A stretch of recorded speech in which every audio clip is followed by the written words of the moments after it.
T-E-M Hatep, Sini Sanet, Unkwas the Jet, Uncle Jah Sanep. It's your brother Asar Khan, man. I just wanted to change the scenery for y'all tonight. It's a beautiful moon out. Of course, this is Kir. Uh, this is Kahir Ka, that month. And I'm gonna probably get a little lost as it gets chocolatey around here. But I got the water behind me. I'm in a place where most people aren't, or they don't usually go. A lot of people don't know in my particular state. And I came here because we need to touch on the subject. The particular subject is, well, before we go there, let me say, um, let me sit down. Let me talk. Let me talk to y'all. Let me sit down. Let me prop this up so I can talk to y'all today. Um, just a reminder. Uh, we may call it the Book of the Dead now, but it was used for the living, right? When we go to chapter 148 in particular, it says, may you not do it on behalf of anyone except yourself. So, certain things in life you need to start to do for yourself. Chapter 18, and as for the one who recites it on behalf of themselves every day, it means being prosperous on the earth. Chapter 125, as for the one who performs this book on behalf of themselves, theirs is the will, uh, the uh, I'm at a loss for words right now because it's a serious situation. It says, as for the one who recites on behalf of himself every day, being prosperous on earth, and it says, as for the one who performs this book on behalf of themselves, he is well and his children are well.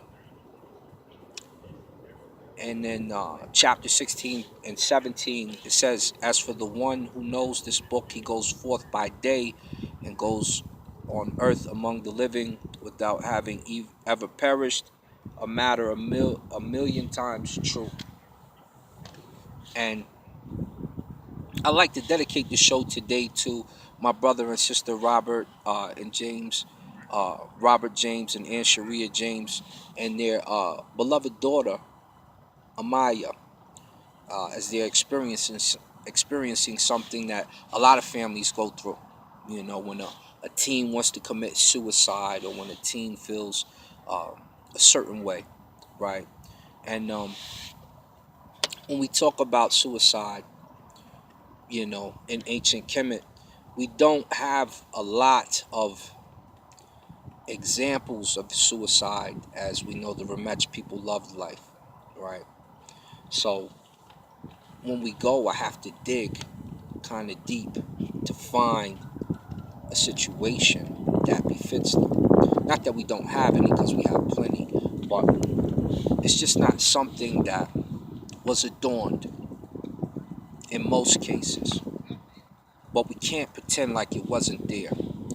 And so we have to make sure that we're able to discuss this with our family members and with our children, especially our children. Which brings me to a particular case, and there's several that we'll cover a few of them. I won't cover all of them. But when we look at a couple cases in Kemet, this particular type of suicide happens when it's forced on you. We look at a royal brother named Pebes, who was given a choice for dabbling in the royal harem of the Nisu. Obviously something he wasn't supposed to be doing. And he was sentenced to have his ears and his nose cut off. He decided to kill himself instead. He knew he was wrong. And he decided to kill himself instead. The parable you'll find on the Turin Papyrus.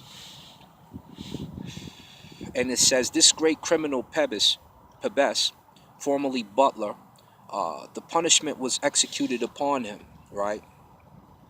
So he was left alone and he took his own life. That's what it says. Now this was a matter, where you're dealing with conspiracy. You know, you're dealing with a lot of different issues that force you into suicide. But when we look at another case with the son of Queen T, Prince Penatawer, um, and his attempt to kill Ramses III, that's a little different, right? So it says this on the Turin Papyrus concerning the judicial matter. It says, persons brought in because of their crimes and because of their collusion with Pebek Amen, Paius, and Pentaware, they were placed before the nobles of the court of examination in order to examine them. They found them guilty. They left them there in their own hands in the court of examination. They took their own lives, and no punishment was executed upon them. So they knew they were wrong. You know, they knew they tried to kill the king. Um, and of course, if they wouldn't have taken their lives, somebody would have taken their lives. So that's a different case. But when you're depressed and you feel some type of way about life, you're in a place. Uh, it reminds me of a particular doctor named Dionysius who reported upon examining a particular person who hung themselves with the butler of the house, Eumeros. He said, today I was ordered by tour servant Heracles to inspect the dead, hanged body of Hyrax, and to inform you about the conclusion I would come to with respect to it. Therefore, I inspected the body in the personal presence of the servant in the home of Epagathos, son of Eumeros, son of Serapion, in the broad street, and I found it hanged with a noose. Thus I report. We don't know what troubled this particular person. Sometimes you never will. But obviously, you need to start to see the signs. Because if you don't look out for the signs, this could happen to somebody you love, somebody you care about, and you know, you could be a victim or you could be victimized by their situation, you know. One more that comes to mind uh, occurred in, I think it was 173. Uh, no, no, that was the Yemeros. That it's about 173 Common Era, right? There was another one that happened though. It was more like the situation we're dealing with today, and it was the sister Isidoros, I want to say, um, who was basically giving out a cry for help, a call for assistance, a mercy needed for her heart at that time. Isidora, and for the sister Isidora, she was writing a letter to her husband Hermaeus about their sick, ailing daughter. And if she says, do anything, postpone everything, and come, preferably tomorrow.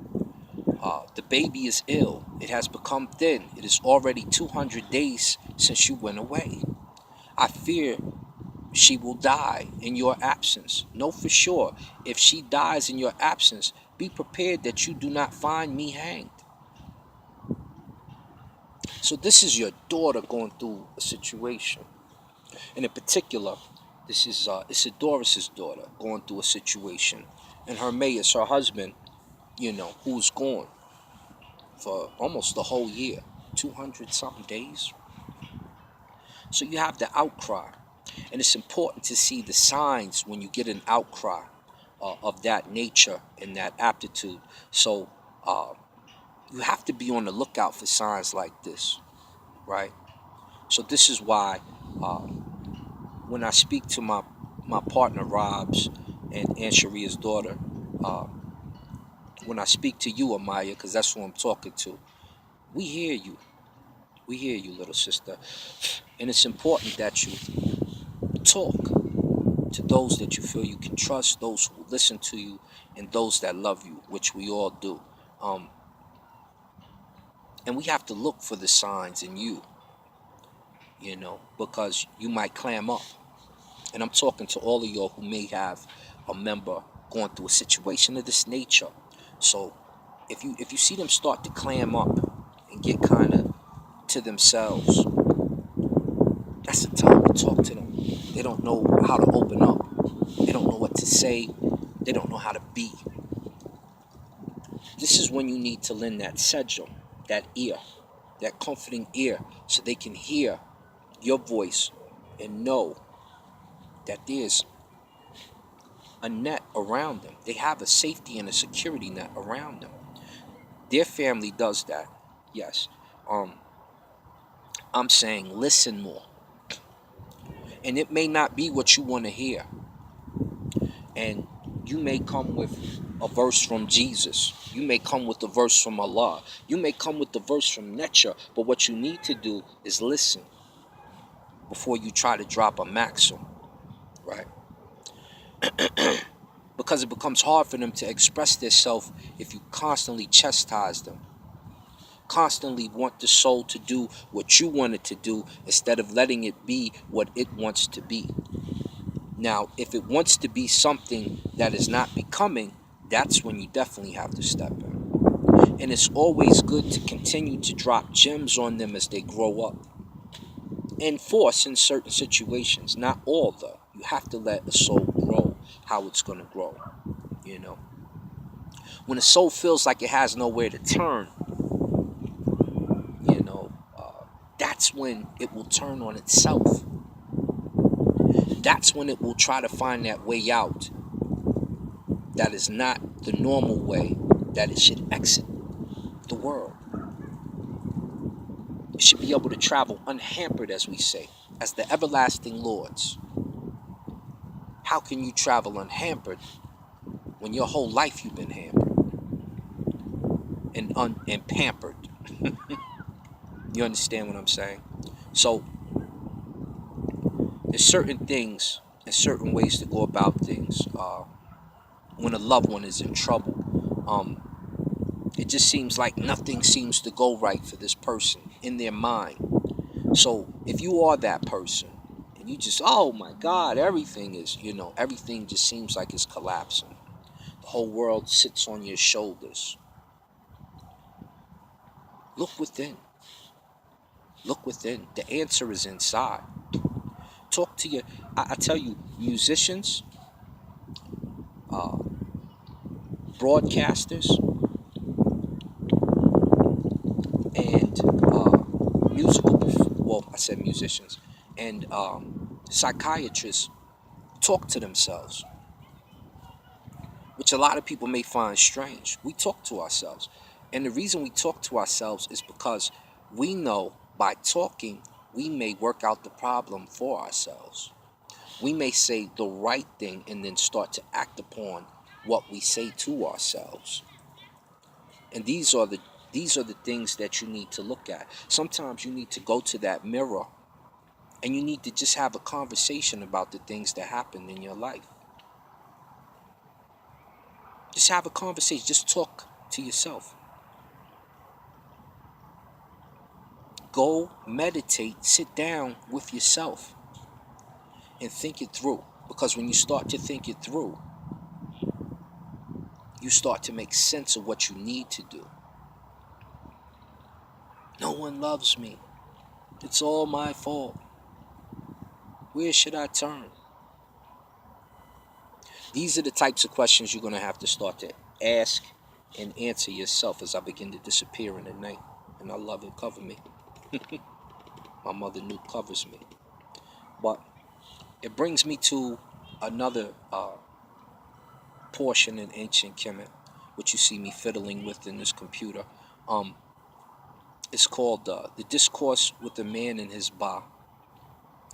And this is a conversation between a man and his soul. And that's an important thing to have on a regular basis. It's what you need to have. If you can't work things out, or the people you're talking to are not saying what you want to hear, right? So I'm just going to read it and leave it here, right? It said, I opened my mouth to my soul that I might answer what it had said. This is too much for me today, that my soul does not argue with me. It is too great for exaggeration. It is as if one ignored me. Let my soul not depart, that it may attend to it for me, in my body like a net of cord. But it will not succeed in escaping the day of trouble. That's the discourse between a man, a soul, and his body. Very important, when you're talking about suicide. Hey, Pop.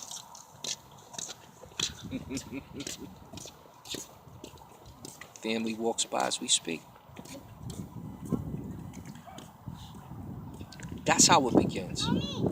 Let's go further into it. It says, see, my soul misleads me, but I do not listen to it. Draws me toward death. I have come to it and cast on the fire to burn me. It approaches me on the day of trouble, and it stands on yonder side as does a, and then it's cut off, the portion is cut off. Such is he who goes forth that he may bring himself for him. O my soul, too stupid to ease misery in life, and yet holding me back from death. Ere I come to it, sweeten the west for me. Is it too much trouble? Yet life is a transitory state, and even trees fall, trample on wrong, for my misery endures, holding me back from death. You can see this man is having difficulties with life. He came to argue with his own soul about killing himself. He came to argue with his own soul about killing himself. He says further, I'm just going to skip through some parts. He says, may Jehudi, who pacifies the Necharu, judge me. May Khonsu defend me. Even who writes truly, may Ra hear my plaint. Even he who commands the solar bark. May Isides defend me in the holy chamber, because the needy one is weighed down with the burden which he has lifted up from me. It is pleasant that the Necharu should ward off the secret thoughts of my body. He wanted to keep these thoughts secret. He wanted to conceal them within himself. And this is what I speak to. When you hold things in, when you have a quiet storm brewing, you can't keep that to yourself. Because the more you conceal, the more the truth will reveal and heal. So don't hold that in. Go tell somebody. Go get some help for your situation.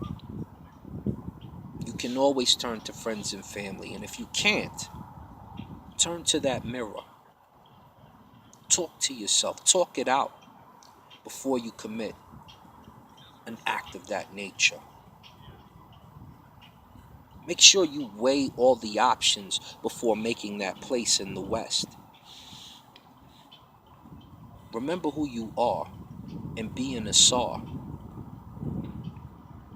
Be the universal soul. We are all one. That means when you hurt, we hurt. I want you to contemplate that for a minute. And if you know someone going through that type of trouble, make sure you step in. Make sure your voice isn't silent. Uncle Jocelyn.